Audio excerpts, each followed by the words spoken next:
Kris Krohn here. Today we're talking about how to save money in your 20s. And check it out, people are either addicted to spending or they're addicted to saving. And both are wrong. 'Cause we're gonna be legends. What we're doing here ain't just scary. It's about to be legendary. Spenders have a destiny, savers have a destiny.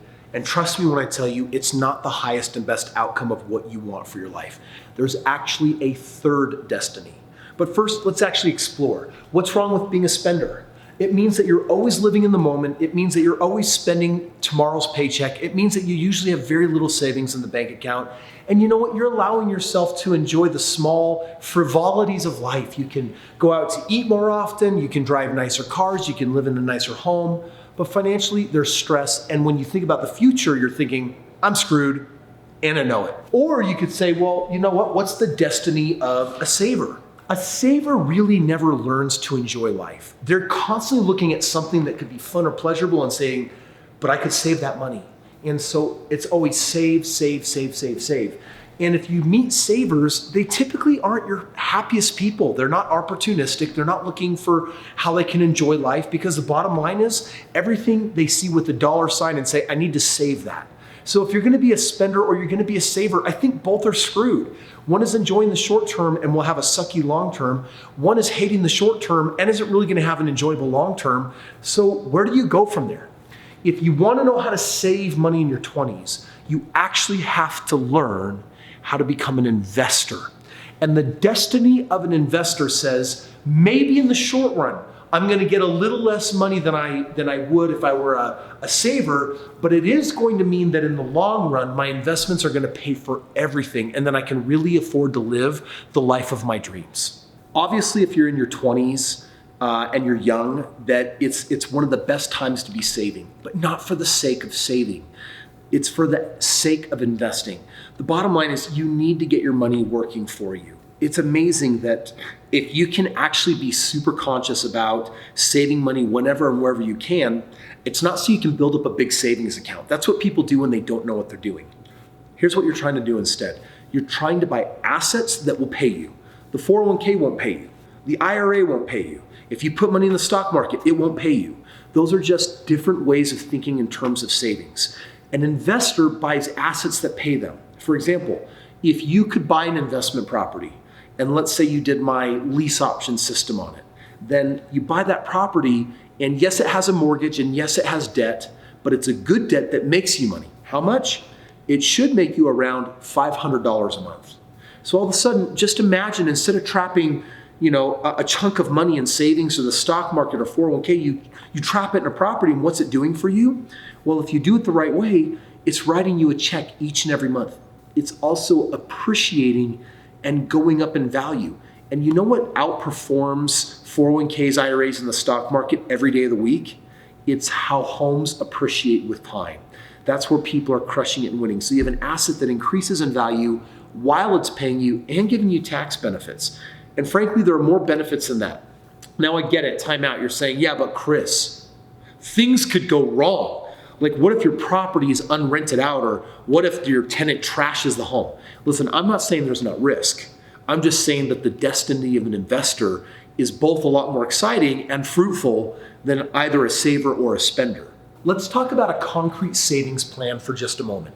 Let's talk about a concrete investor plan. Let's assume you're in your 20s and you're really just kind of starting out life. Maybe you're fresh out of college or you've started a business. Bottom line is there's money coming into your world and you're wondering what you should do with it. Don't be a spender that splurges it all, and don't be a saver for the sake of being a saver. Here's what I want you to do instead. Number one is I want you to put yourself in a position where you can buy yourself a house. A house for you to live in.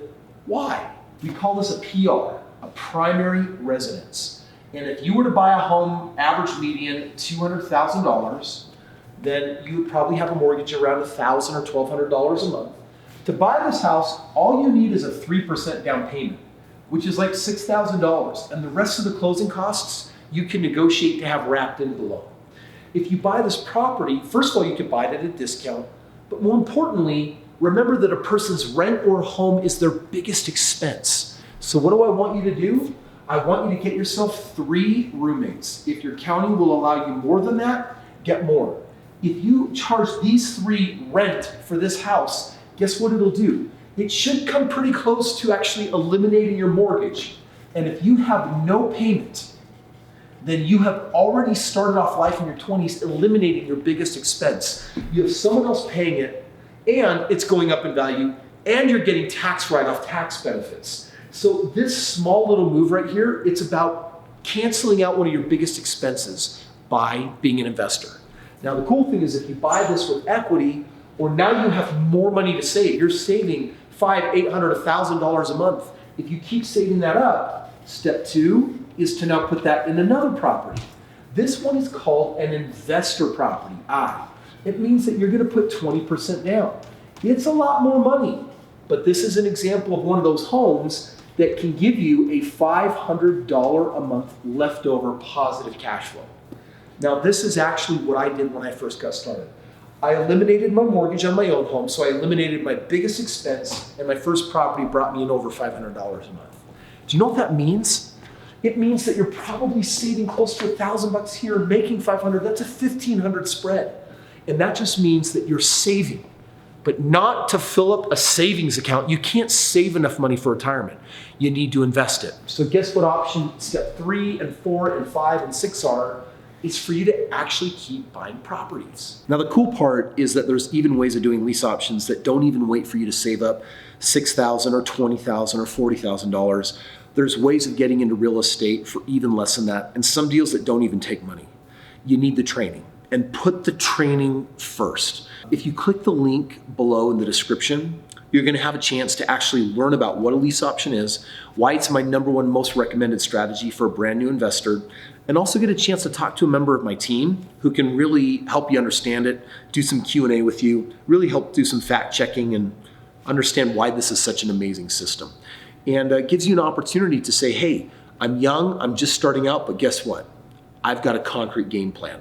I not only know how to save in my 20s, I know how to invest. And I'm gonna tell you right now, these are the same things I did that led me to being a multi-millionaire in my mid-20s, and it can do the same thing for you. Hey, thank you for watching today's video. It's all in service of helping you make the most of your life. This channel, all of this training, I don't have to do it. I do it because I love doing it. And when you become financially free, you're gonna figure out what you love doing, and a big part of what's gonna help you feel fulfilled is the people that you serve. So I hope today's video served you. I hope that it was useful, even if it just gave you one idea that helps you alter your destiny. So instead of being a saver, instead of being a spender, instead you can become an investor. It's the smartest thing that you can do at this age in your life. Thank you for watching, and click the link below if you want to get with me and my team so that we can get you started on the real training that can help build wealth now. You don't have to wait, you don't have to save for it. It's all available to you right now. Other than that, make sure you do subscribe. I will see you on tomorrow's video.